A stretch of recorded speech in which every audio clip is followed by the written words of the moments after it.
Well, we've got a great little story here. It starts out super sweet. Let me tell you all about it. I know it's a local story, but it's nice to warm the heart every once in a while. Jocelyn Morffi returned to work at St. Peter and Paul Catholic School in Miami on Wednesday after marrying her wife, Natasha Hass, in the Florida Keys. Well, that's lovely.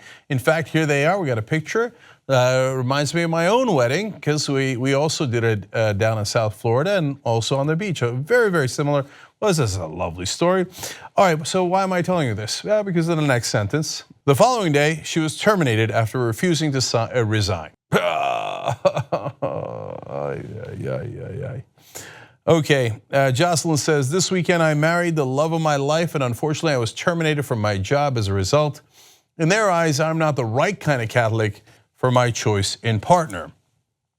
Okay, well, we're gonna get into the right kind of Catholic here and I'm going to explain and I'm going to hold them accountable. So first though, let's be fair and hear from the school. Principal Carlota Morales called Morffi's dismissal a difficult yet, quote, necessary decision in a letter sent home to parents of Saints Peter and Paul.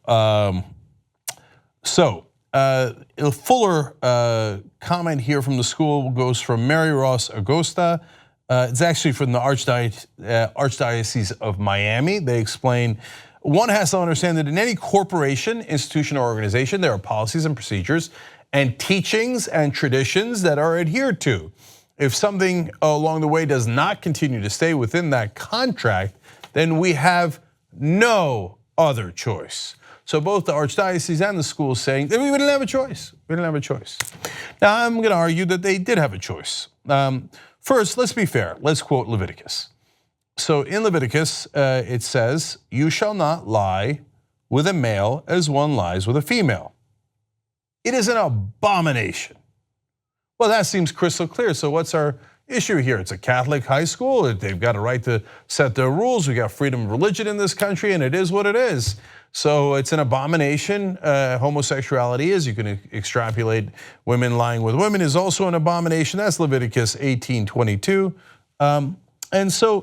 But I wanted to quote another part of Leviticus, if I might. And I'm sure that since they care about the Bible so much, I'm sure that they'll grant me that. Funny enough, it's also Leviticus. Let me read you that.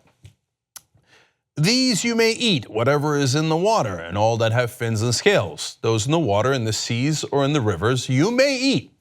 But whatever is in the seas and in the rivers that does not have fins and scales among all the teeming life of the water, and among all the living creatures that are in the water, they are detestable things to you, and they shall be abhorrent to you.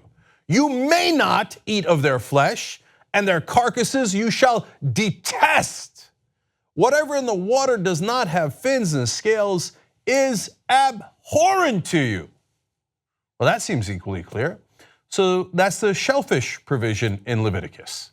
So shrimp, lobsters, crabs, oysters, we can go on and on.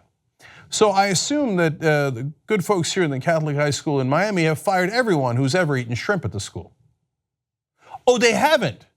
Oh, that's weird, because I thought they cared about the Bible. I thought that this was all about the Bible and how they had no choice. They have no choice, they have to follow what the Bible says. Well, it says, you shall not eat shellfish. It is abhorrent to you. It's as clear on that provision as it is about a man shall not lie with a man.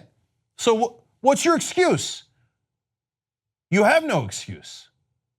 So I know what the standard circular logic of the religious are, and it doesn't matter which religion, they do it every time. In this case, it happens to be Catholics, and they'll say, no, but no, the Old Testament doesn't apply anymore because of the New Testament. And then, wait, oh, the Old Testament doesn't apply anymore? Wonderful, then a man shall lie with a man. No, but that one's clear. What do you mean? The shellfish thing's absolutely clear. Well, but that's only in the Old Testament. Good, you just told me the Old Testament doesn't apply. Did Jesus ever talk about homosexuality or a man not lying with a man? No, Jesus never mentioned it. That's New Testament. In the New Testament, it doesn't. Jesus doesn't talk about it. But. Oh, by the way, Genesis, Adam and Eve. That's in the Old Testament. I guess we crumple that up and throw it in the garbage, right? Noah's Ark. Apparently, that was a lot of BS. That's in the Old Testament. Which one is it? Do you believe in the Old Testament or don't you believe in the Old Testament? Because in the Old Testament, it is absolutely clear If you eat shellfish, you are a terrible person. It should be abhorrent to you. God and Yahweh are furious at you, just as mad as if you lie with a man. But no, they like shrimp, they like Red Lobster, they got the nice cheesy biscuits. They don't want to do that. That's a pain in their ass. So that part of the Bible, they burn, they ignore, they crumple up. But the part focused on hatred of others, ooh, they love that part. So they got every right to do it any way they like. They're a private school, they're not a public school. They better not take a dollar of my money, because I don't agree to their hatred. I don't agree to their fear. I don't agree to their bigotry. So they better not take $1 from the public in Florida. And if they do, then we should regulate them, because we believe in equality because we're America. That's in our Constitution.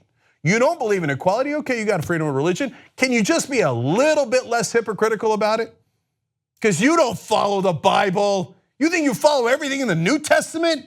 Go read the New Testament, let alone the Old Testament. You don't follow it. The priests there, the nuns there, the archdiocese there, the principals there, the teachers there, they don't follow it word for word. So why focus on one issue? Because it's hatred of others. What is fundamentalist religion for, if not for hatred of others? Look, luckily, not all of the parents agree. 20 of them went down there to demand an explanation, and I'm going to quote one of them for you. Rochelle Martin said, "We send our kids here because we want them to learn the message of love. I truly believe that Jesus' message is about love, compassion, and acceptance, and this is the opposite, and that is very upsetting."